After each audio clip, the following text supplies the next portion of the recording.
Now, before we get too far, I want to talk to you about a movie. So there's this guy named Ricky Gervais.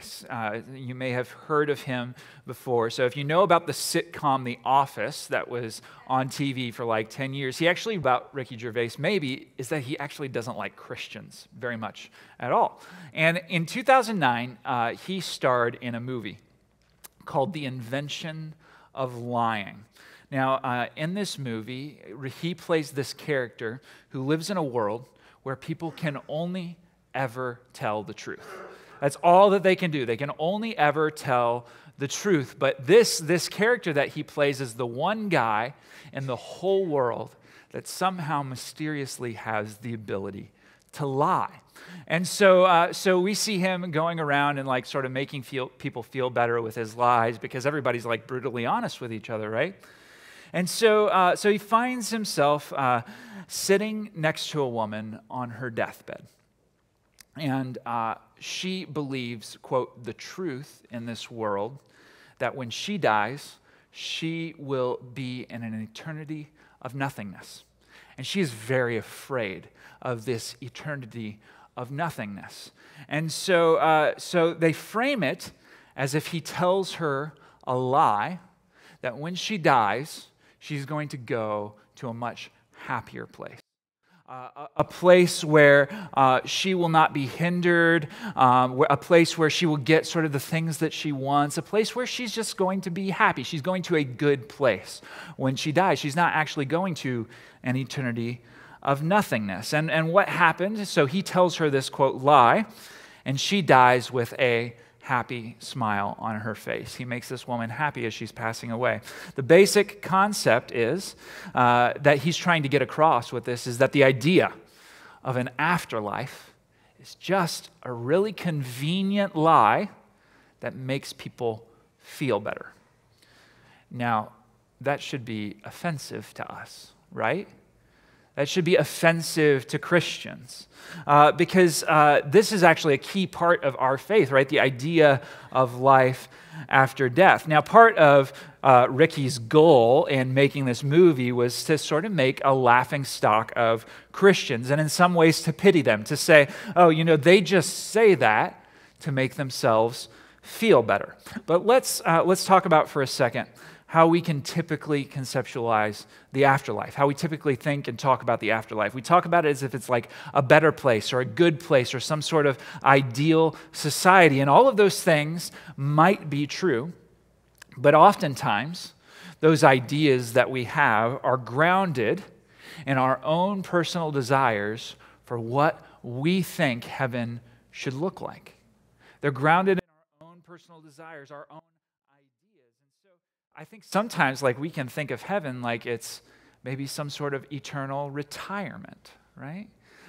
So we've been poking fun the last few weeks at people who ride motorcycles, so I'm going to keep poking fun at the motorcycle people. Like, right? Like the thing that you're going to get to do, you're going to get to just ride your motorcycle all day in heaven. Like you're just going to ride through the streets of heaven on your motorcycle. Or I had an uncle, Jeff's all for it, man. He's really jumping in there. Or I had an uncle who had passed away, and so the way that we talked about him being in heaven, the way that my family discussed it, well, he was a fisherman. He spent a lot of time fishing, and so we just talked about, oh, he's just up there, fishing his days away in heaven. Right? So like these are things that we do, like these hobbies that we have, these are things that we do, like we dream of doing these when we're retired, right? And so like we can talk about heaven like it's this place where we get to do sort of the things that we like to do the rest of our life. And so when people hear about this and they tell us, oh, you just say that to make yourself feel better. Well, it's possible that there might just be like a little tiny kernel of truth in what they're saying to us. Now, the idea of the Christian afterlife is not actually grounded in human ideas about our own preferred fantasy world. So can you imagine if the afterlife was grounded in sort of what everybody wants? So everybody, you just get what you want at the end of the day. So like when you die, you get the things that you want. Now I'm like, you know what I want from life? I want no conflict. That's what I want from life. You know what happens when everybody gets what they want? That you get a whole lot of conflict, okay? So I'm not happy in this version of heaven that we're all coming up with, where everybody gets what they want, because there's a whole lot of conflict in this heaven. Now, the doctrine of the Christian afterlife, or glorification, that's our doctrine today, glorification. It's grounded in the actual historical event of the resurrection of Jesus Christ. The doctrine of glorification, our idea of life after death, is grounded in the resurrection of Jesus Christ. And that's why Paul says something along the lines of, if living in Christ only gives us a hope of life here on earth, then we should be pitied more than anyone else. But if Christ has actually been raised to life, then so will we who have faith in him. This is basically what Paul says. If Jesus is not alive, then the idea of life after death is a convenient lie, something we tell ourselves to make ourselves feel better. But he writes this in 1 Corinthians 15:20. But in fact, Christ has been raised from the dead. The first fruits, and when it says first fruits, it's if it happened to him and we follow him, then it will happen to us. So he goes before us, and whatever happens to him, we get to take part in as well. So the first fruits of those who have fallen asleep.